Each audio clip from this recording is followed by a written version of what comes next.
வணக்கம். செல்வகுமாரின் வெப்பம் குறித்த அச்சம் குறித்த ஆய்வறிக்கை விளக்கம் உண்மை நிலை அதிகாரப்பூர்வ வானிலை அறிக்கைக்கு இந்திய வானிலை ஆராய்ச்சித்துறை அறிக்கையை பார்க்கவும். 2025 பிப்ரவரி 21 வெள்ளிக்கிழமை அதிகாலை நிலவர பதிவு.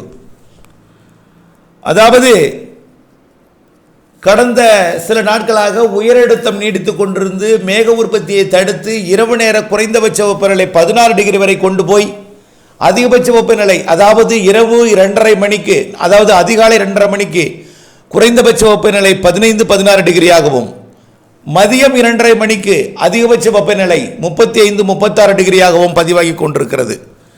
இருந்தாலும் நேற்றைக்கு 17 டிகிரியாக குறைந்தபட்ச வெப்பநிலை கொஞ்சம் 1 டிகிரி கூடி இருக்கிறது. அதிகபட்ச வெப்பநிலை அதே அளவு இருந்தாலும் சற்று கூடி இருக்கிறது. 36.5 நேற்றைக்கு கரூர் பரமத்தில் பதிவாகி இருந்தது. அதே இடத்தில் குறைந்தபட்ச வெப்பநிலை 18 டிகிரியாக சற்று உயர்ந்திருக்கிறது. ஆக இதிலிருந்து என்ன தெரிகிறது? வெப்பம் சற்று உயர்ந்திருக்கிறது. ஆனால் இந்த வெப்பம் பெரிய அளவிலே அனல் காற்றை கொடுக்கும் எனவும் அச்சுறுத்தும் விதமாக பல்வேறு இடங்களில் இருந்து வினாக்கள் வந்து கொண்டிருக்கின்றன. நாமக்கல், ஈரோடு மாவட்டங்களில் இருந்தும் மற்றும் கரூர் மாவட்டங்களில் இருந்தும் குறிப்பாக கோழி பண்ணைகள் மற்றும் பல்வேறு கோடை விவசாயம் செய்திருக்கக்கூடிய அதாவது கொத்தமல்லி போன்றவை அதிக வெப்பம் தாங்காத பல்வேறு பயிர்கள் இப்பொழுதே இப்படி வெப்பம் இருந்தால் இன்னும் அனல் காற்று வருவதாக சொல்கிறார்களே, உண்மையா? படிவிட்ட அனல் காற்று இருக்குமா பிப்ரவரியில் என்பதை வினாவாக எழுப்பிக் கொண்டிருக்கிறார்கள். அவர்களுக்கான விளக்கம் ஒன்றே ஒன்று புரிந்து கொள்ளுங்கள்.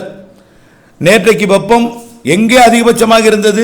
கரூர் பரமத்தில் 36.5. 36.5 என்றால் எவ்வளவு? 36 என்றால் 96.8 டிகிரி ஃபாரன்ஹீட். 37 என்றால் 98.6 டிகிரி ஃபாரன்ஹீட். நம்முடைய உடல் வெப்பம், உகந்த வெப்பம், நாம் உடலில் சராசரி வெப்பம், நாம் ஏற்றுக்கொள்ளக்கூடிய வெப்பம் 98.6, அதாவது 37 டிகிரி செல்சியஸ். இதற்கு கொஞ்சம் மேலே போனால் நமக்கு உடல் உபாதைகள் ஏற்படும். அப்படி 100 டிகிரி போனால் அது 38 டிகிரி செல்சியஸ். 100 டிகிரிக்கு வாய்ப்பில்லை. 37 அதிகபட்சமாக பதிவாகும். 38 போனாலும் 38க்குள் தான் இருக்கும். 37.5, 37.6 இப்படி இருக்கலாமே தவிர நம்முடைய உடல் வெப்பத்துக்கு சமமான வெப்பநிலை தான் இருக்கும். அனல் காற்று ஏதும் இப்பொழுதைக்கு இல்லை. அதுவும் 4 நாட்களுக்கு மட்டும்தான் இந்த வெப்பம் அதிகரித்திருக்கும். அதாவது எல்லா மாவட்டங்களுக்கும் இந்த வெப்பம் இல்லை, நல்லா புரிஞ்சுக்கணும். இப்போ கடலோரம் ரொம்ப குறைவு. கடலோரத்தில் பார்த்தீங்கன்னா 30லிருந்து 32, 30 தான் இருக்கு. 36 எட்டலை. ஆனால் அது இயல்புக்கு 2 டிகிரி கூடுதலாக இருந்தாலும் 29 இருந்தது 31 இருக்கு, 30 இருந்தது 32 இருக்கு. அவ்வளவுதான், இயல்புக்கு 2 டிகிரி கூடுதல். ஆக இது எவ்வளவு? 32 எவ்வளவு? 89.6 டிகிரி ஃபாரன்ஹீட். 32 எவ்வளவு? 89.6 டிகிரி ஃபாரன்ஹீட். 33 இருக்கட்டுமே, 91.4 டிகிரி ஃபாரன்ஹீட். 100க்கு எவ்வளவு? 10 டிகிரி வித்தியாசம் இருக்கு. 34 போகட்டுமே, 93.2 டிகிரி ஃபாரன்ஹீட். 35னா 95 டிகிரி ஃபாரன்ஹீட். 36னா 96.8, 37னா 98.6. புரியுதுங்க? ஆக 38 வந்தால் தான் 100 டிகிரி. அதற்கு வாய்ப்பில்லை. இன்றைக்கு வரக்கூடிய நாட்களில் எப்படி இருக்கும் என்பதை பார்ப்போம். கோயம்புத்தூர் கூட சராசரி கொஞ்சம் கூடுதல் வெப்பம் தான் பதிவாகுது. கோயம்புத்தூருக்கே 34 டிகிரி, இப்போ 34 டிகிரி செல்சியஸ் பதிவாகி கொண்டிருக்கிறது. இது கொஞ்சம் வழக்கத்திற்கு கூடுதலான வெப்பம் தானே தவிர ஆனால் அனல் காற்று ஏதும் இல்லை என்று புரிந்து கொள்ள வேண்டும். அனல் காற்று போல் உங்களுக்கு உணர்கிறீர்கள். காரணம் என்னன்னா, குறைந்தபட்ச இரவு நேர வெப்பநிலை குறைந்திருக்கிற காரணத்தினாலே வெயில் வந்ததுமே உங்களுக்கு எப்படி தெரியுது?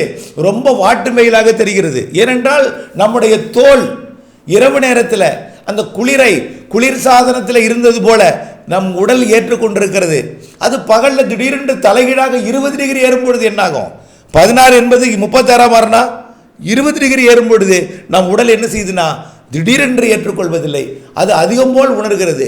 குளிர்சாதன அறையில் உள்ளே இருந்துட்டு வெளியில் வந்தால் எப்படி இருக்கும்? உங்களுக்கு எப்படி இருக்கும்? பா பயங்கர வெயில்ப்பா அப்படி தான் சொல்லுவாங்க. கண்டிப்பாக குளிர்சாதன அறையில் இருந்தவர்கள் வெளியில் இருக்கவே முடியாது. நீலகிரி மாவட்டத்தில் இருந்தவர்கள் கோயம்புத்தூரில் வசிப்பதுக்கு அவருக்கு உகந்ததாக இருக்காது. அப்படித்தான் வால்பாறையில் இருந்தவர்களுக்கு பொள்ளாச்சி ஒரு சூழ்நிலை ஏற்ற சூழ்நிலையாக இருக்காது. ஆகவே தொடர்ந்து அவர்கள் பழக்கப்பட்டதன் காரணமாக இரவு நேரங்களிலே குறைந்தபட்ச வெப்பநிலை குறைந்திருந்த காரணத்தினாலே பகலிலே இரவுக்கும் பகலுக்கும் வெப்ப வேறுபாடு 20 டிகிரி இருக்கிற காரணத்தினாலே இந்த நிலை. புரிகிறதா? ஆகவே சேலத்திலேயே 33, 34, 35 தான் இருக்கும். ஆகவே கண்டிப்பாக 35க்கு மேல் போகாது. 36 ஒரு இடங்களில் பதிவானாலும் அந்த ஓரிடம்தான். கடலோரமே சென்னைக்கே 29, 30க்கு மேலே போக வாய்ப்பில்லை. ஆக 31 போனாலும் 32 போனாலும் 33 போனாலும் 35 போனாலும் 36 போனாலும் 37 போனாலும் கவலைப்பட தேவையில்லை. ஏனென்றால் அதெல்லாம் 100 டிகிரி கிடையாது. புரிந்து கொள்ளுங்கள். அச்சமோ பீதி ஏற்படுத்திக் கொள்ள தேவையில்லை. இந்த வெப்பம் 36க்கு மேல், அதுவும் கரூர் பரமத்தி இந்த பகுதி தான். தொடர்ந்து இந்த வரக்கூடிய நாட்கள் எல்லாமே இதே அளவு. அதிகபட்சமாக இந்த உள்பகுதியில் ஓரிரு இடங்களில் மட்டும் 35, 36 பதிவானாலும் கடலோரம் எல்லாம் குறைவாகத்தான் இருக்கும் என்பதை புரிந்து கொள்ளுங்கள். 26ஆம் தேதியிலிருந்து தலைகீழ் மாற்றமாக போகிறது. 33, 34 இருப்பது 27ஆம் தேதி எல்லாம் கண்டிப்பாக 30ஆக குறைந்துவிடும். 32ஆக குறையும். 35 எல்லாம் 30 28ஆக குறையும். அதாவது 2 டிகிரி 3 டிகிரி மிகவும் குறைந்து கிழக்கு காற்று வீச தொடங்கி இதமான வெப்பநிலை 26லிருந்து தொடங்க போகிறது. காற்று சுழற்சி வரப்போகிறது. இலங்கையை ஒட்டி புறப்பட்டு விட்டது சுமத்ரா தீவில் இருந்து 4-5 நாட்களிலே இந்த வெப்பமும் குறையும். இந்த மாத இறுதி நாட்களாம் 26லிருந்து கிழக்கு காற்றினுடைய வெப்பம் குறையும். கிழக்கு காற்று இதமாக மதியத்தில் கூட இலைகள் அசைய குளிர்ச்சியான, அதாவது வெப்பம் உணர முடிய, வெப்பம் பெரிதாக உணர முடிய, வெப்பம் கொஞ்சம் அதாவது உணர்தல்ல ரொம்ப குறைவாக தெரியும். ஆகவே கிழக்கு காற்று தொடங்கிவிடும் 26, 27லிருந்து. 27ஆம் தேதி மேகமூட்டம் தூறல் எல்லாம் தொடங்கிவிடும். 28ஆம் தேதி மழை தொடங்கிவிடும். 28 தொடங்கும் மழை கடலோரம், தென்கடலோரம், தென் மாவட்டங்களுக்கு கண்டிப்பாக இருக்கும். 1ஆம் தேதி மார்ச் அனைத்து மாவட்டங்களுக்கும், 28ஆம் தேதியே அனைத்து மாவட்டங்களுக்கும் எதிர்பார்க்கிறேன். ஆகவே அனல் என்பது கற்பனையே. அனல் என்பது கற்பனை செய்து கணக்கிட்டு பார்த்தால் ஏதுமில்லை என்பது உங்களுக்கு புரிய வரும். ஆகவே அச்சமோ பீதியோ அனல் குறித்து எடுத்துக்கொள்ள தேவையில்லை.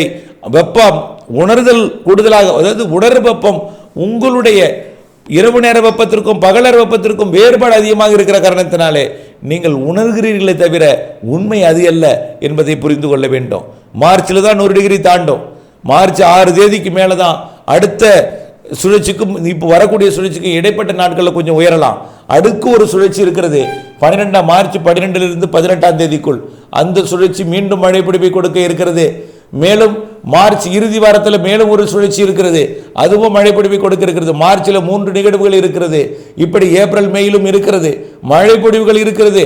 வெப்பத்தை பொறுத்த வரைக்கும் உணரும் வெப்பம் நம்ம உடலுக்கு ஏற்றுக்கக்கூடிய வெப்பமாகத்தான் பிப்ரவரி மார்ச்சில் இருக்கும். ஓரிரு நாள் உயர்ந்திருந்தாலும் ஒட்டுமொத்த சராசரியை பார்க்கும் பொழுது சராசரிக்கு குறைவான வெப்பம் என்ற அளவில் தான் எட்டும். சராசரிக்கு அதிக மழை என்ற நிலை கொண்டு வரும். பொறுத்திருந்து பாருங்கள், உண்மை புரிய வரும். இணைந்தே இருங்கள் அப்டேட்ஸுடன். நன்றி.